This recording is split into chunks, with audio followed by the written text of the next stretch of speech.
Hello students, welcome to my YouTube channel Sushma Rajgupta. हम लोग कर रहे हैं शेयर कैपिटल, जिसमें issue of share capital and forfeiture of shares हम ऑलरेडी लास्ट वीडियोस में कर चुके हैं। आज के वीडियो में हम करेंगे री issue of all forfeited share. चलिए शुरू करते हैं।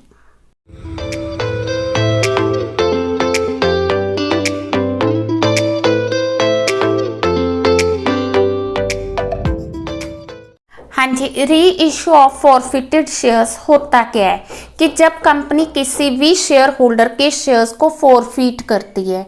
फॉरफिट क्यों करती है? क्योंकि वो शेयर होल्डर अपनी कॉल्स पे नहीं करता, तो कंपनी उसके शेयर्स फॉरफिट कर लेती है, मींस वापस लेती है। अब उन शेयर्स को कंपनी जो है अपने पास ज़्यादा देर नहीं रखती, उनको क्या करती है, री इशू कर देती है। ठीक है, उन शेयर्स को कंपनी क्या करती है, री इशू करती है। ठीक है, वो जो री इशू है वो किसी भी अमाउंट पे हो सकता है। ज़्यादातर जितनी अमाउंट वो ऑलरेडी रिसीव कर चुकी है उससे कम अमाउंट, मतलब डिस्काउंट पे वो क्या करती, री इशू करती है। अब अगर वो शेयर्स फुली पेड है तो ठीक है, अगर जो री इशू किए वो फुली पेड नहीं है तो जिसने भी उन शेयर्स को परचेज किया है वो उसकी अनपेड अमाउंट या फ्यूचर कॉल्स को पे करेगा। ठीक है, अगर जो री इशू किए गए शेयर्स फुली पेड हैं तो ठीक है, अगर वो फुली पेड नहीं है तो उसे जो है अनपेड अमाउंट पे करनी पड़ेगी। अब इसकी जर्नल एंट्री क्या होगी? जर्नल एंट्री है बैंक अकाउंट डेबिट, क्योंकि हमने री इशू किए हैं, शेयर्स री इशू किए हैं तो बैंक अकाउंट डेबिट होगा। शेयर्स इशू किए हैं तो शेयर कैपिटल क्रेडिट होगी। यहाँ पे वो अमाउंट आएगी जो हमने रिसीव की है, यहाँ वो अमाउंट आएगी जितने के शेयर्स बनते हैं, जो उनकी फेस वैल्यू है। ठीक है, मान लो शेयर्स जो हैं 1000 रुपीज़ के बनते हैं और हमने कितना रिसीव किया, 600। जो 400 की लॉस है वो किस में जाएगी, शेयर फॉरफिट अकाउंट में जाएगी। क्लियर है? अगर 1000 के शेयर्स हमने 600 में री इशू किए तो 400 क्या होगा, शेयर फॉरफिट अकाउंट होगा। अगर वो 1000 के शेयर्स हमने 1100 में दिए हैं, कितने में दिए हैं, 1100 में दिए हैं, तो वो 100 रुपीज़ कहाँ आएगा, प्रीमियम आएगा। प्रीमियम कब आएगा? अगर हम जो शेयर्स है फेस वैल्यू से ज़्यादा पे री इशू करेंगे, अदरवाइज सिक्योरिटी प्रीमियम नहीं आएगा। यहाँ ये मायने नहीं रखता कि आपने जो पहले शेयर्स इशू किए थे वो प्रीमियम पे थे या पार वैल्यू पे थे। अगर प्रीमियम पे थे तो ये विदाउट प्रीमियम भी री इशू हो सकते हैं, अगर वो पार पे थे तो दोबारा जो री इशू किए हमने वो एट प्रीमियम हो सकते हैं। तो फिर हमने प्रीमियम कब लेना है, जब भी शेयर्स फेस वैल्यू से ज़्यादा पे री इशू होंगे तो हमने उसको किस में ट्रांसफ़र करना है, सिक्योरिटी प्रीमियम अकाउंट में ट्रांसफ़र करना है। हाँ जी, क्वेश्चन करने जा रहे हैं। A share of ₹100 issued at premium 10। 100 rupees का शेयर है, एक शेयर की बात कर रहे हैं, 10 रुपीज़ प्रीमियम है। ठीक है, जिस पे अभी 110 कॉल करने थे बट सिर्फ 80 रुपीज़ कॉल किए गए हैं और ₹60 वाज पेड। किस तरह से? Including premium. The shares was after, पहले तो फॉरफिट हो गया, देन उसको री इशू किया गया एज फुली पेड अप। जब भी री इशू की बात आनी है तो यहाँ पे एज फुली पेड अप है, तो इसका मतलब है कि अब हम फर्दर कॉल नहीं करेंगे। ठीक है, और कितने का री इशू किया, 70 रुपीज़ का री इशू किया है। देखो यहाँ पे पहले फॉरफिट की एंट्री आएगी। पहली बात क्या आएगी, शेयर कैपिटल अकाउंट डेबिट। ठीक है जी, to share unpaid call, to share yes forfeit account. ठीक है, तो हमने क्या करना है, अनपेड कॉल्स में वो अमाउंट डालनी जो पे नहीं हुई। अब ये प्रीमियम वाला क्वेश्चन है, प्रीमियम कॉल भी हो गया, पे भी हो गया। जब प्रीमियम पे हो गया तो उसको शो नहीं करना। तो 70 रुपीज़ कॉल किए गए, जिसमें से 50 उसने पे कर दिए, 20 उसने पे नहीं किए। पॉइंट्स ध्यान से देखो, टोटल 80 रुपीज़ कॉल किए गए इंक्लूडिंग प्रीमियम और टोटल 60 पे किए गए इंक्लूडिंग प्रीमियम। इट मीन्स कि प्रीमियम पे हो चुका है। जब प्रीमियम पे हो चुका है तो यहाँ पे शो नहीं होगा, तो हमने बात करनी है एक्सक्लूडिंग प्रीमियम। ठीक है, अब इन शेयर्स को री इशू किया गया। कितने का री इशू किया गया? 70 रुपीज़ का री इशू। ये वाले 70 नहीं है, ये 70 है। कितने का री इशू किया गया? कैसे किया गया? As fully paid. Fully paid का मतलब टोटल 100 मान के किया गया। अब 100 रुपीज़ वाला शेयर 70 में री इशू किया गया, तो 30 रुपीज़ उसको क्या आ गया? लॉस आ गया। किस में डालेंगे? शेयर फॉरफिट अकाउंट में डालना है। Point clear? अब इन शेयर्स पे हमें गेन हुआ था, हमने कितने रुपीस फॉरफिट, उस पर्सन ने 50 रुपीज़ पे कर दिए, कंपनी के पास उस पर्सन के 50 रुपीज़ पड़े थे। जब री इशू किए तो कंपनी को 30 का लॉस हो गया। फ़ायदा कितने का हुआ था? 50 का। लॉस कितने का हुआ? 30 का। तो 20 रुपीज़ क्या हो गया? बेनिफिट हो गया। वो जो 20 रुपीज़ का बेनिफिट है वो कहाँ जाएगा? कैपिटल रिजर्व में जाएगा। ठीक है, पर किस अकाउंट को डेबिट करेंगे? शेयर फॉरफिट को करेंगे। क्यों करेंगे? क्योंकि हमने इसको क्रेडिट किया 50 से, डेबिट किया 30 से, तो 20 रुपीज़ अभी उसके पड़े हैं। तो फॉरफिट को हमने कंटिन्यू नहीं करना। फॉरफिट को हम तभी कंटिन्यू करेंगे अगर पूरे शेयर्स री इशू नहीं हुए हैं। तो यहाँ पे हमने फॉरफिट को ख़त्म कर दिया और जो प्रॉफिट हुआ था किस में ट्रांसफ़र कर दिया? कैपिटल रिजर्व में। हाँ जी, नेक्स्ट क्वेश्चन है, M limited forfeited 200 equity share of ₹10 each. M limited ने फॉरफिट किए जो कि 5 रुपीज़ प्रीमियम पे इशू किए गए थे। हेल्ड बाय राम, उसने क्या किया? फाइनल कॉल पे नहीं किए। अब इसमें से 100 शेयर्स फॉरफिट हो गए। उसके बाद out of 200 100 shares were issue to the Vishnu at a discount of 4। Discount का मतलब है कि 4 रुपीज़ लेस करके 200 शेयर्स थे जो कि 10 + 5 रुपीज़ प्रीमियम पे इशू किए गए और उस पर्सन ने फाइनल कॉल पे नहीं की है। तो पहले हम शेयर फॉरफिट की एंट्री डालेंगे। जब हमने फॉरफिट की एंट्री डालनी है तो शेयर कैपिटल को डेबिट करना है। 200 × 10 2000। 2 share final call, final call कितने की उसने पे नहीं की? 200 × 3 600, जो उसने पे कर दिया। शेयर फॉरफिट अकाउंट, अमाउंट आ गई 1400। ओके, अब हमने इनको री इशू किया है। री इशू कितने का किया है? 100 री इशू किए एट अ डिस्काउंट 4। शेयर कितने का था? 10 रुपीज़ का। डिस्काउंट कितना दे रहे हैं? 4। इट मीन्स कि हम री इशू कितने का कर रहे हैं?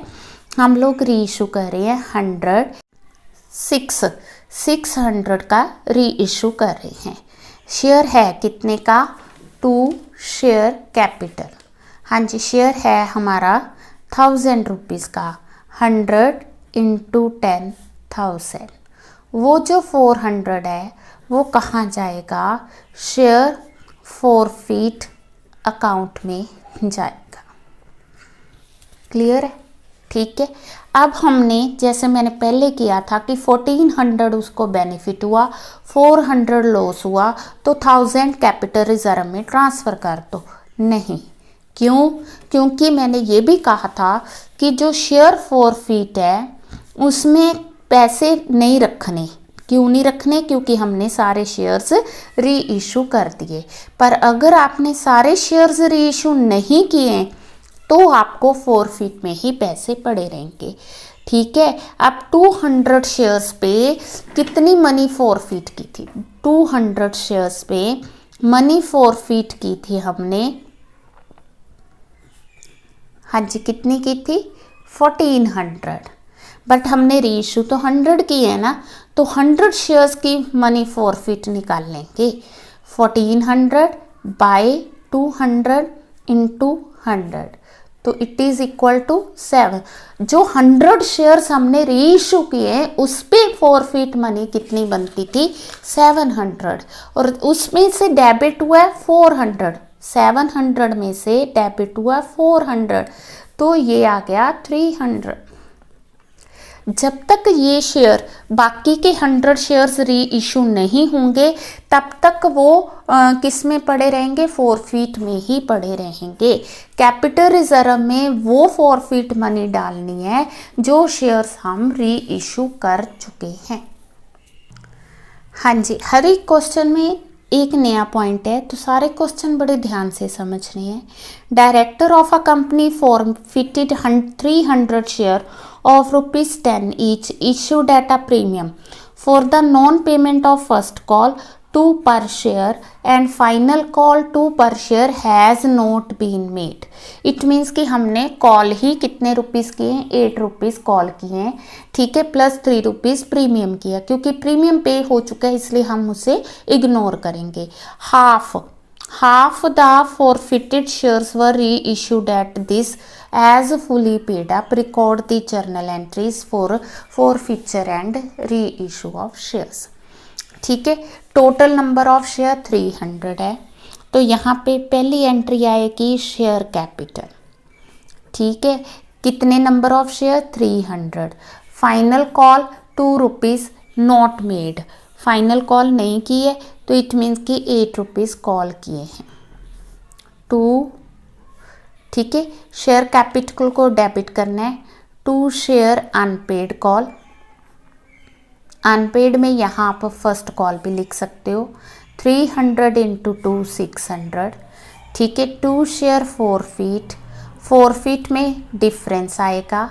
ठीक है जी, पॉइंट क्लियर है। तो हमें पता कि आउट ऑफ 8 2 रुपीज़ पे नहीं किए, तो बाकी जो है उसने पे कर दिए, कितने 1800 रुपीज़। ठीक है जी, देन आ गई री इशू की एंट्री। री इशू हुए किस रेट पे, 150 शेयर्स एट 1500। तो जर्नल एंट्री क्या आएगी, बैंक अकाउंट डेबिट, ठीक है, 1500 अमाउंट दे दी हमें as fully paid up. Fully paid up है ना, तो 150 शेयर्स कितने के होंगे 1500 के, so there will be no forfeit account. तो अब क्या करें, अब हम लोग जो फॉरफिट में मनी पड़ी है उसमें देखें कि कितने जो फॉरफिट मनी है वो कितने शेयर्स पे है, 300 शेयर्स पे। फॉरफिट मनी कितनी है, दैट इज 1800।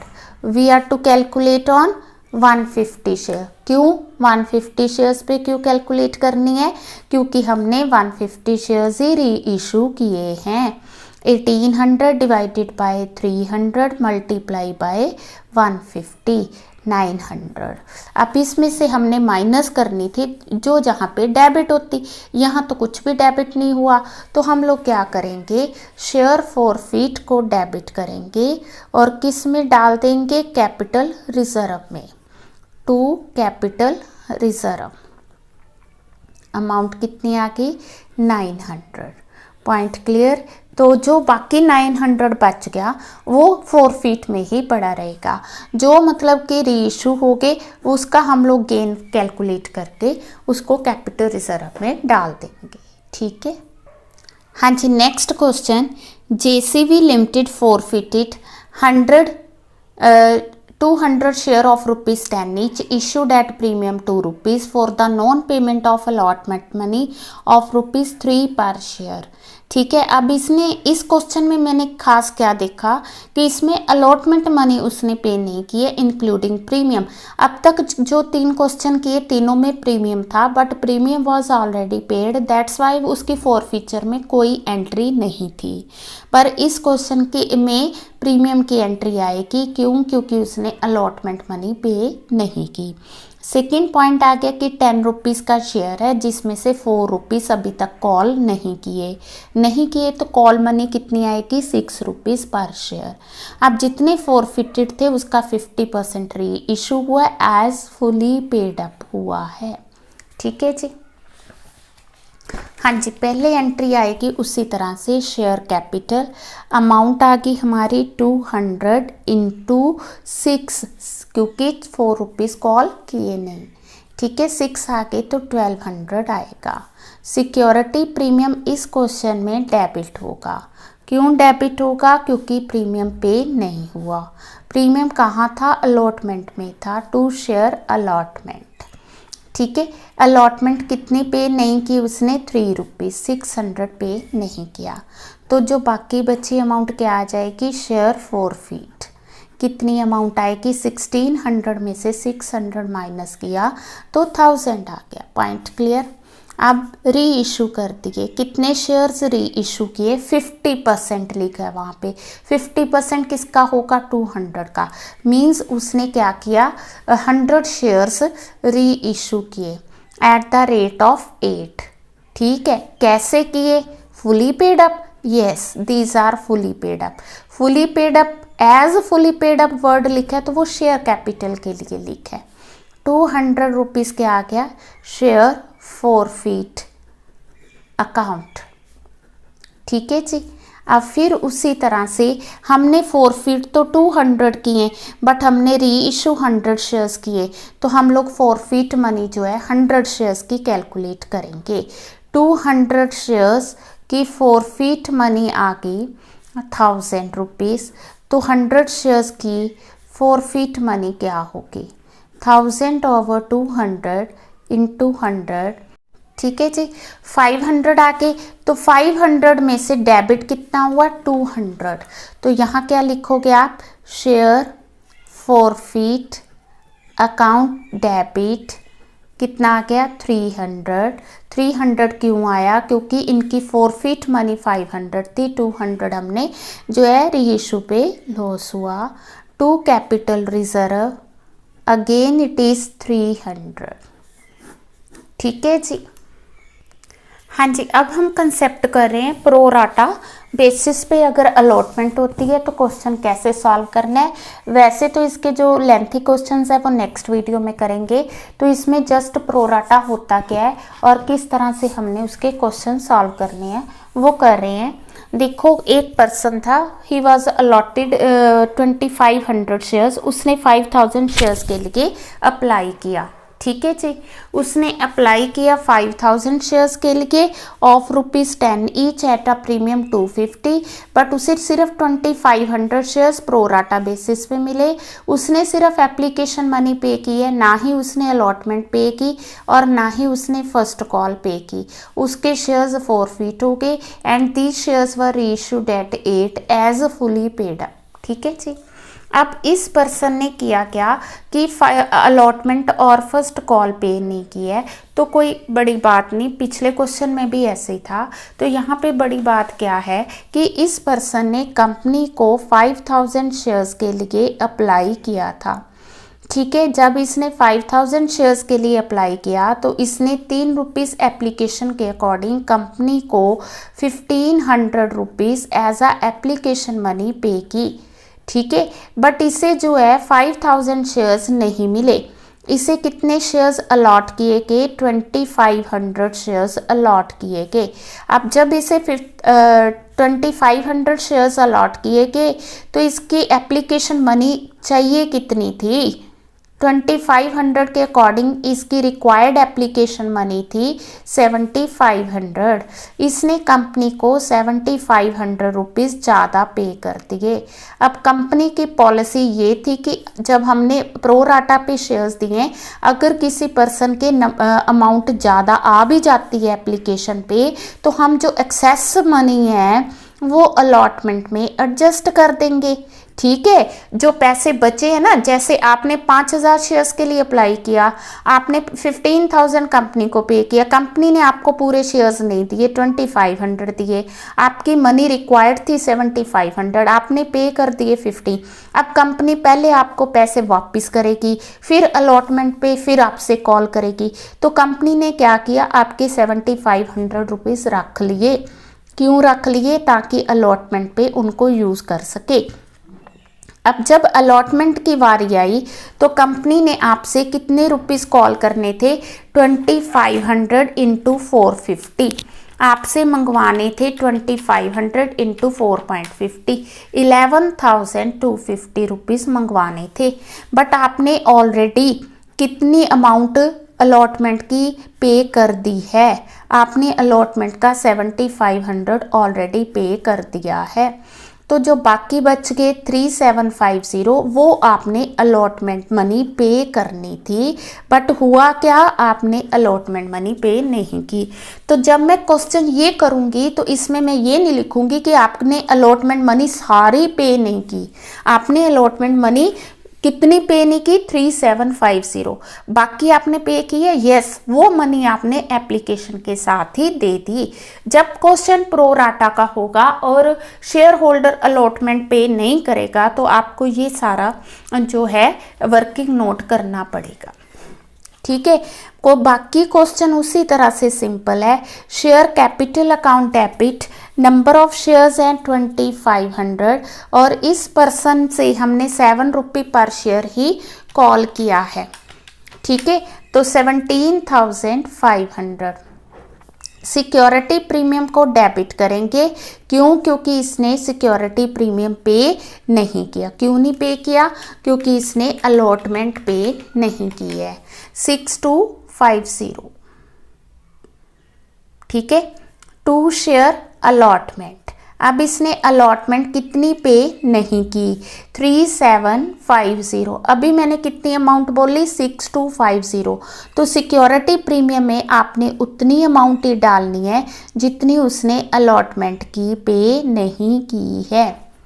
ठीक है, इट मीन्स कि उसने प्रीमियम कितना पे नहीं किया? 3750। ठीक है, 2 शेयर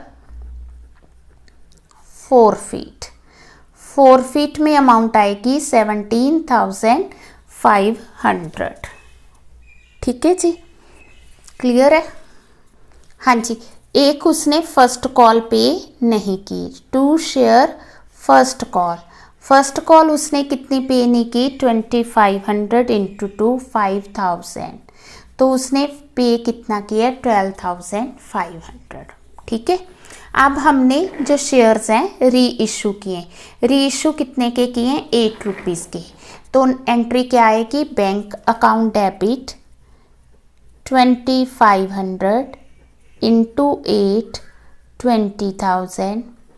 2 शेयर कैपिटल 2500 इंटू 10 25,000। 5,000 क्या आएगा? Share forfeit account. सारे शेयर्स रीइशू किए तो इसमें से इसे माइनस करोगे तो 7500 क्या आ गया? हमारा कैपिटल रिजर्व। एंट्री क्या आएगी? Share forfeit account debit to capital reserve. ठीक है, तो नेक्स्ट वीडियोस में जो हम अलॉटमेंट के प्रो राटा के प्लस जो फुल फ्लेज क्वेश्चन होगा जिसमें एप्लीकेशन अलॉटमेंट सब होगा वो क्वेश्चंस करेंगे। वीडियो अच्छी लगी वीडियो को लाइक करें। चैनल को अभी तक नहीं सब्सक्राइब किया तो ज़रूर सब्सक्राइब करें और ज़्यादा से ज़्यादा वीडियोस शेयर करें और सदा खुश रहें। Thank you.